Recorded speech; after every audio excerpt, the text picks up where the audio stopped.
Esta semana vamos estudar a lição 8 com o seguinte tema: Missionários Fazedores de Tendas. Deus tem levantado muitos missionários por meio de suas vocações profissionais. Isso significa que as profissões desses missionários acabam se tornando um meio para abrir portas da pregação em países em que o modelo tradicional de envio seria inviabilizado. Os nossos objetivos são relacionar a vida profissional de Paulo com a ministerial, explicar a expressão missionários fazedores de tendas, discutir vocação, profissão e missões. Venha participar da escola dominical com sua família. Você é nosso convidado especial.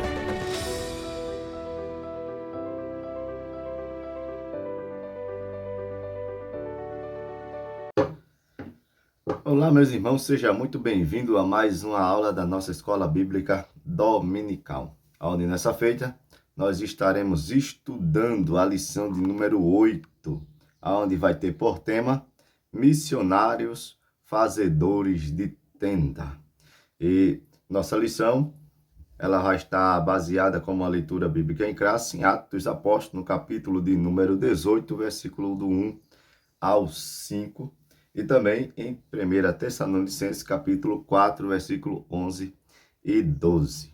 Nosso texto áureo diz assim: vós mesmos sabeis que, para o que me era necessário, a mim e aos que estão comigo, estas mãos me serviram. Nossa verdade prática diz assim: é possível servir a Deus e aos outros por meio de sua profissão, onde quer que você vá. Nossa lição, ela tem 3 objetivos. Primeiro, nós vamos relacionar e vamos falar sobre a vida profissional de Paulo com a vida ministerial. Vamos explicar a expressão missionários fazedores de tenda e vamos discutir um pouco sobre a vocação, profissão e missão. A nossa lição tem a palavra-chave de hoje, que é a palavra profissão. Então, nós estaremos comentando um pouco. Hoje eu vou entrar bastante na nossa lição, né? Não vou ser muito técnico, a gente vai explicar bastante um pouco da lição. Então, espero que os irmãos aproveitem muito bem este momento. Então, veja, nossa introdução ela vai estar trazendo a seguinte indagação. Primeiro, é preciso abandonar a vocação profissional para exercer o chamado missionário? Né? Segundo, só existe apenas um modelo de chamado missionário? Né? Então, a nossa lição ela vai estar trazendo essas questões. É preciso abandonar a vocação missionária para exercer o chamado missionário? Só existe apenas um modelo missionário? O chamado missionário e vida profissional são irreconciliáveis? Então, são 3 indagações, perguntas interessantes que o autor da lição ele já vai começar fazendo, né? Aí, começando falando já da primeira e comentando um pouquinho, não é preciso. A gente vê que a gente vamos aprender hoje na nossa lição que não é preciso abandonar a vocação profissional para exercer o chamado missionário. Não, a gente vê que o apóstolo Paulo, a gente vai estar comentando isso durante a nossa lição, que ele fazia isso muito bem, né? E vamos ver que só existe apenas um modelo de chamado missionário. A gente vamos estar também comentando isso dentro da nossa lição. E veja que a terceira ele vai dizer que o chamado missionário e vida profissional são irreconciliáveis. A gente vamos ver durante esta lição. Nossa introdução ainda continua dizendo assim, o que é a expressão fazedores de tenda quer dizer até que o ponto de vista profissional e o chamado missionário pode e deve ser encontrado para a glória de Deus. Vamos entrar no nosso primeiro ponto para nós estarmos comentando um pouco da nossa lição. Primeiro ponto da nossa lição tem por tema o seguinte: a vida profissional de Paulo e a sua vocação ministerial. Nosso primeiro subtópico da nossa lição, ela vai dizer assim: a profissão do apóstolo Paulo. A gente bem sabe que Paulo, ele tinha uma profissão, né? Paulo, ele não foi só um missionário, não foi só pastor de igreja, fundador de igreja, mas ele tinha uma profissão secular também. Veja, o texto da nossa leitura bíblica em classe, que foi Atos capítulo 18, a respeito do exemplo do apóstolo Paulo, traz um termo missiológico de fazedor de tendas. A expressão é traduzida com mais precisão por trabalhadores em couro. Então veja, nossa lição, quando ela vai falar sobre a profissão do apóstolo Paulo, a gente vai encontrar a profissão do apóstolo Paulo aqui em Atos capítulo 18, ela traz uma expressão missiológica a respeito do exemplo do apóstolo Paulo, que é a expressão fazedor de tenda. Essa expressão, ela é traduzida com mais precisão, quando a gente vai ler em outras versões, como trabalhadores em couro, pessoas que trabalhavam com couros, né? Pois as tendas eram feitas com peles de couro de cabra. Então, Paulo, ele trabalhava, ele tinha esta profissão, era isso que Paulo, ele fazia. Viu? O casal Priscila e Áquila, ele tinha a mesma profissão que o apóstolo Paulo. Devido ao edito do imperador romano, né? Do imperador romano, eles saíram de Roma e foram morar lá em Coríntio, né? Esse casal. Paulo, ele encontra esse casal e Paulo, ele ele encontrou esse casal e passou a morar e trabalhar com eles, dividindo o tempo de fabricar as tendas e anunciar o evangelho. Então, Paulo, ele encontra esse casal, passa a morar com eles, passa a fazer a mesma coisa que eles fazem, que é fazedor de tenda, trabalhar com couro e tudo mais. E eles dividiam o tempo de fazer a sua profissão, de exercer a sua profissão e anunciar o evangelho naquela localidade, né? Isso aí a gente pode muito bem ver. E como eu já disse aos irmãos, hoje eu vou ler bastante a lição, né? Não vou só ficar aqui no slide da gente, mas veja que em Atos capítulo, veja o que aqui diz Atos capítulo de número 18. Eu quero que vai falar o versículo 18, 19 e o 24 e 26. Isso está na nossa lição, né? A gente vamos estudar a escola dominical e na escola dominical o professor, ele precisa abrir a sua Bíblia, precisa ler texto da Bíblia, não é só ficar falando, não. O professor de escola dominical tem que mostrar a Bíblia para os seus alunos, fazer com que eles leiam, interajam, né? E tenham essa familiaridade com a palavra de Deus. Atos 18, versículo 18, vai dizer assim: e Paulo, ficando ainda ali, muitos dias, despediu-se dos irmãos e dali navegou para a Síria, e com ele Priscila e Áquila, tendo rapado a cabeça em Cesareia, em Secreia, porque tinham votos, foi um voto que eles fez. Aí versículo 19, e chegou a Éfeso, e deixou-os ali, mas ele, entrando na sinagoga, disputava com os judeus. Aí o versículo de número 24 a 26 vai dizer assim: e chegou em Éfeso um certo judeu chamado Apolo, natural da Alexandria, varão eloquente e poderoso nas escrituras.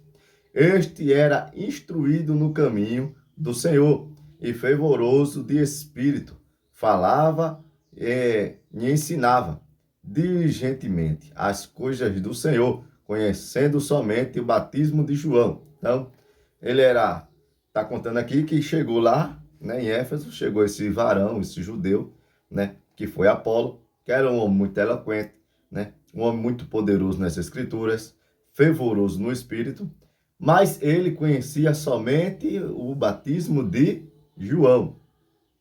Versículo 26 diz assim: ele começou a falar ousadamente na sinagoga, e quando o ouviram, Priscila e Áquila o levaram consigo e lhe declararam mais pontualmente o caminho de Deus. Então, esse varão, esse homem que a gente até conhece, né? Então, ele chegou lá, enquanto Paulo pregava, enquanto os irmãos ensinavam e tudo mais, Áquila e Priscila também. E veja que Eles aproveitaram a ocasião, levaram Apolo e mostraram mais a respeito do caminho do Senhor, mostraram o evangelho, eles pregaram o evangelho. Então, eles tinham a sua vida secular, né? Tinha a sua profissão, que era um fazedor de tenda, né? Trabalhava com couro, mas nas ocasiões que eles tinham, quando eles não estavam trabalhando, exercendo muitas vezes seu ofício ali, eles aproveitavam para pregar o evangelho às outras pessoas.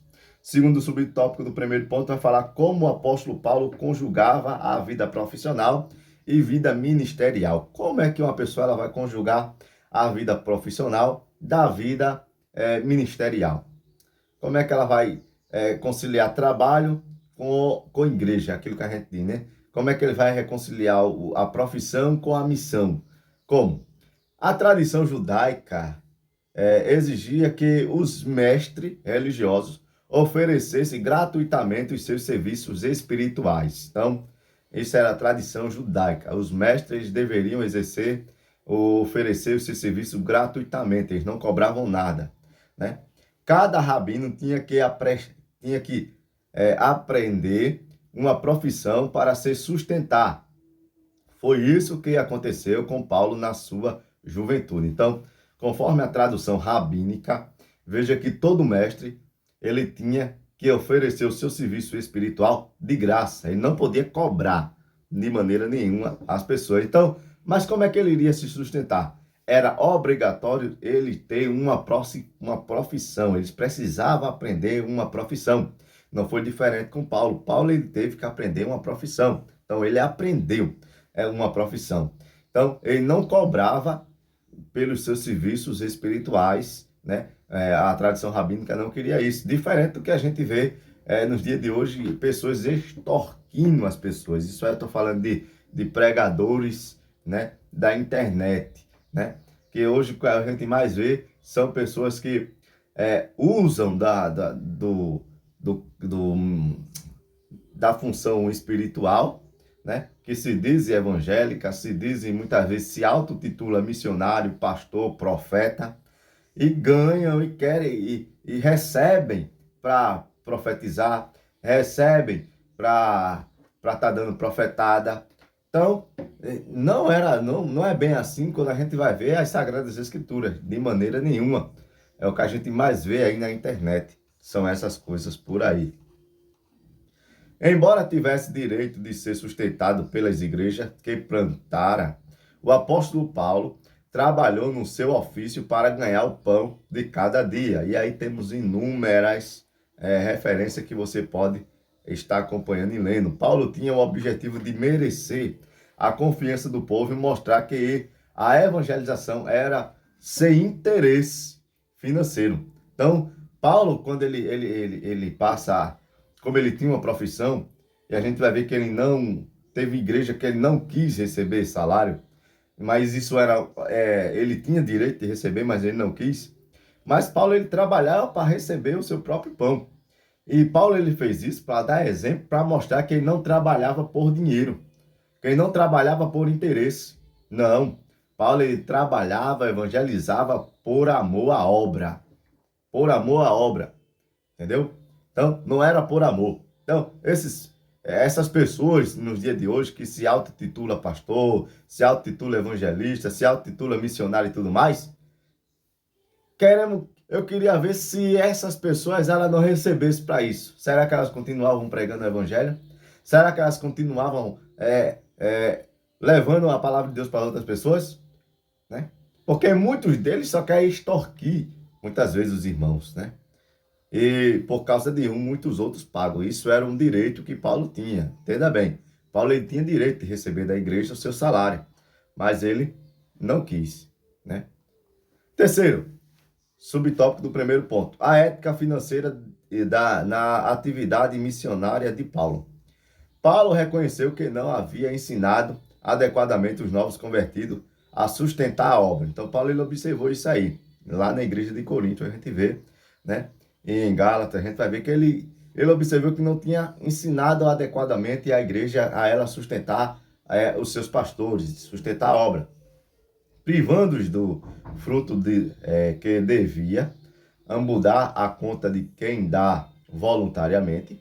Então, Paulo geralmente não aceitava ofertas em dinheiro enviadas pelas igrejas cristãs, e muito menos ainda as exigia deles, né? Ainda que algumas ofertas voluntárias lhe tivessem sido enviadas pelos crentes lá em Filipos, a gente vai ver.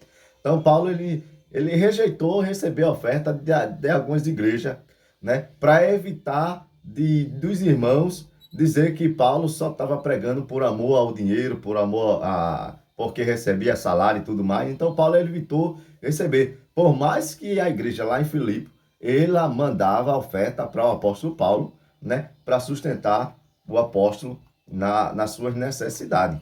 Viu? Então, veja que com a situação que o apóstolo Paulo ele ficou. Segundo ponto da nossa lição vai falar sobre missionários fazedores de tenda. Por que essa expressão fazedores de tenda?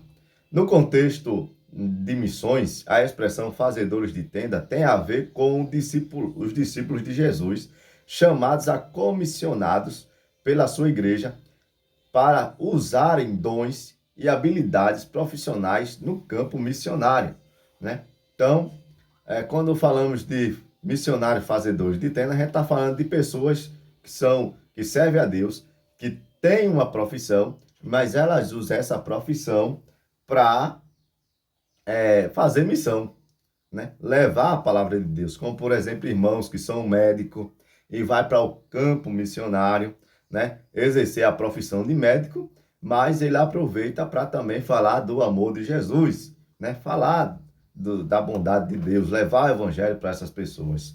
Por muitos anos, o entendimento da forma de fazer missões consiste na prática de abandonar a vida secular para se dedicar à obra missionária. Então, sempre, por muitos anos, se pensava isso, que para ser um missionário, a pessoa precisava abandonar seu emprego, abandonar seus negócios e ter que ir no mundo, fazer missão. Não é bem assim. Você pode exercer sua missão e fazer a missão da mesma forma, como, por exemplo, que eu falei aqui de um médico, né?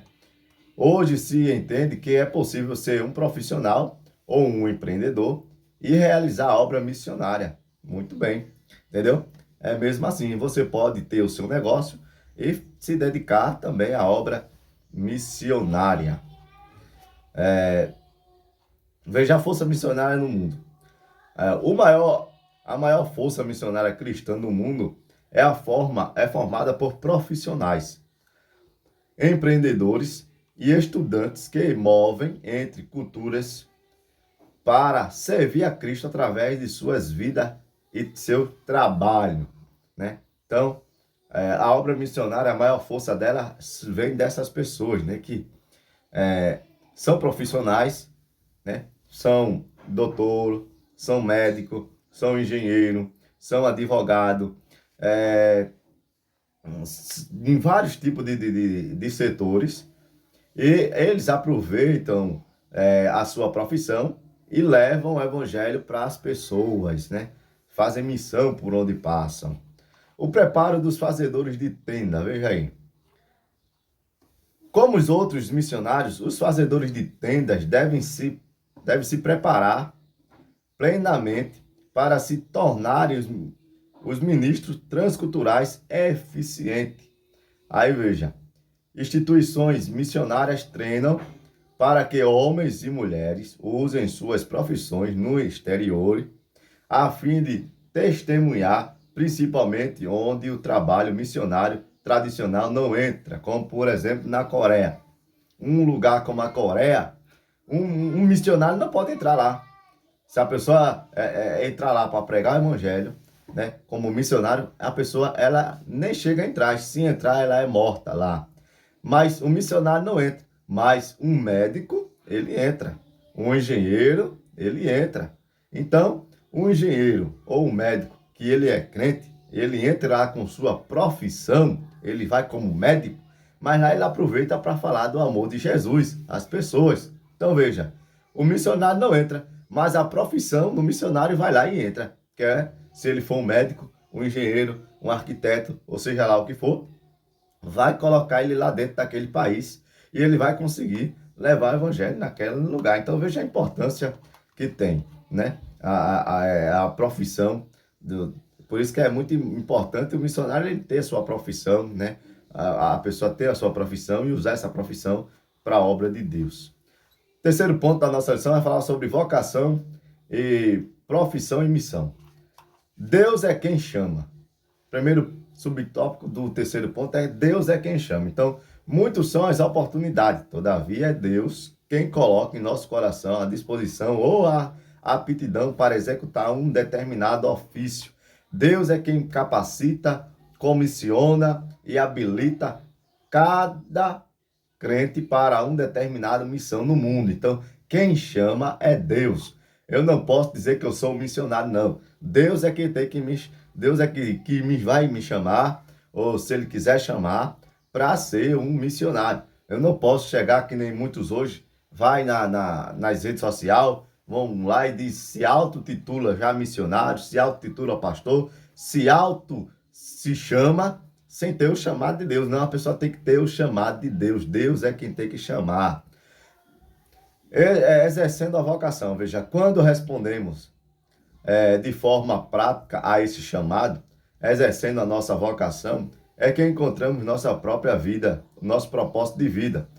A vocação é a missão única para a qual cada um de nós foi preparado a fim de prestarmos serviço ao nosso Criador.